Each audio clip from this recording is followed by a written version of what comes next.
following the numerous efforts by the business community in West Nile that lost goods and lives to the Lord's Resistance Army LRA insurgency from the year 1996 and 2000. The victims have vowed not to vote for NRM government in the coming elections. According to the victims, they will only vote after government responds to their plea. Beatrice Adiru, 50 years, who lost goods worth 60 million and a 2-year-old child, narrates the unfortunate incident she met on the 8th of May 1996.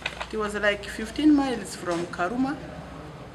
We just had a bullet now entering all the sides. That one was in 96, March 8th. I was shot here. This hand, and the bullet went and got the baby also. The baby was on this side. The baby died instantly. These 3 hands are not working, but these 2 are working. I don't know what to do. Both of my arms here are all shot. This one, even the bullet is still remaining, the x-ray is here. Bullet is still remaining here. When I go to clinics or hospitals, they are demanding 3 million to remove this bullet. We are not going to vote, it's true, from LC1 up to president.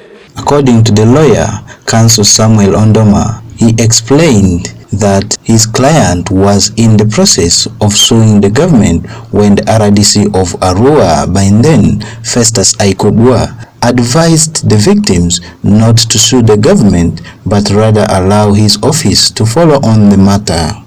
RDC, that time in Arua, that is Mr. Aikobo Festus, he intervened and told us that no, let us not go to court against government over this issue.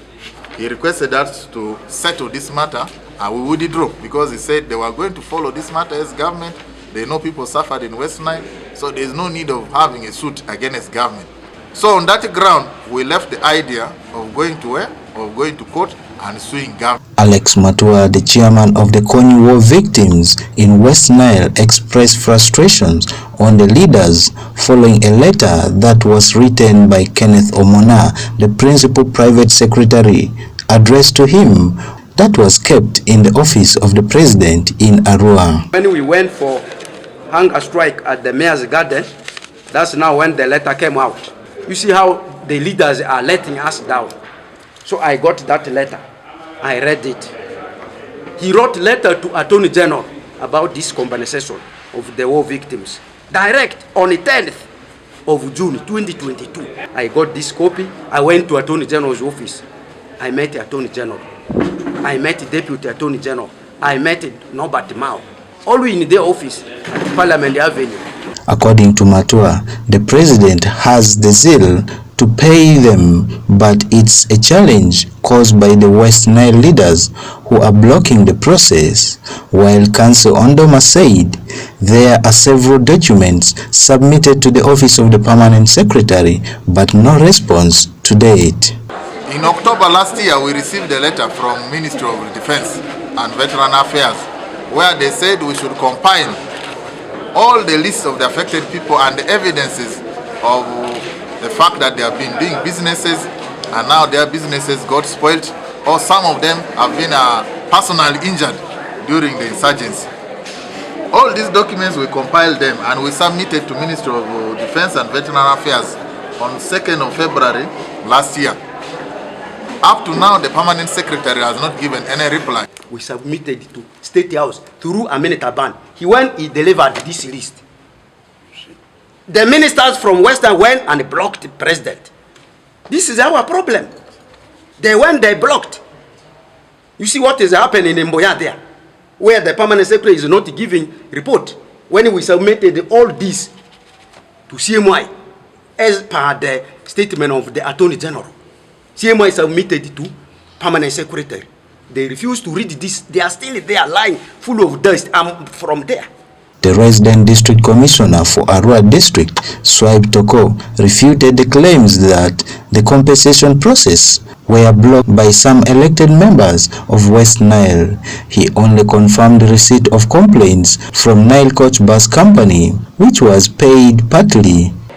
So they cannot go ahead and say their compensation has been blocked by who? Who are those leaders? In anything, if there's something genuine that requires compensation, I don't think any government or government official will be really frustrated. Because this business community, they are the ones supporting government. Many of our expenditures are dependent on taxes. He, however, urged the affected groups to present the evidence for their claims to his office to ensure the process is successful. People who have those claims, they should first of all come with the copies of the documents and tell me the extent to which they have reached. Like I said at the beginning, when the directors of Nile Coach came to me with their documents, I read through. I even found in it a letter written by the president. The Kony war victims in West Nile are demanding over 50 billion in compensation from the government for the loss of goods and lives during the LRA insurgency from 1996 to early 2000 along Karuma-Pakwach Highway. Joseph Chura reporting.